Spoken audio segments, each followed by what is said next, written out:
YouTube முதல்ல ஒரு dating ஆப்பை தான் லான்ச் ஆச்சுன்னு சொல்லுவாங்களா? ஆமாங்க, 2005ல் யூடியூப் ஒரு டேட்டிங் ஆப்பாக தான் இருந்தது. அதை டெவலப் பண்ண ஃபவுண்டரான ஜாவத் கரீம் அதை சொன்னார்.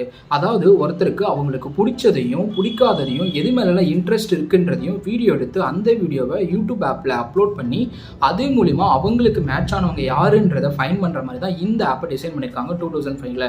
அந்த காலத்தில் இந்த மாதிரி வீடியோவை எடுத்து அவங்க இந்த ஆப்பில் அப்லோட் பண்ணுறதுக்கு நிறைய பேர் ஷையாக ஃபீல் பண்ணியிருக்காங்க.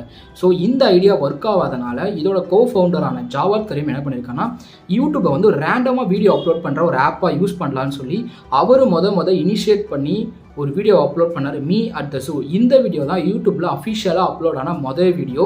அதுக்கப்புறம் யூடியூப் எந்த அளவுக்கு க்ரோ ஆச்சுன்னு உங்களுக்கே தெரியும். இப்போது 2023ல் வேர்ல்டுலேயே வீடியோ பிளாட்ஃபார்ம் நம்பர் 1 எதுன்னு கேட்டிங்கன்னா அது யூடியூப் மட்டும்தான். இது மாதிரியான வீடியோஸை நீங்கள் பார்க்கணும்னு நினச்சிங்கன்னா இந்த யூடியூப் சேனலை சப்ஸ்கிரைப் பண்ணிக்கோங்க.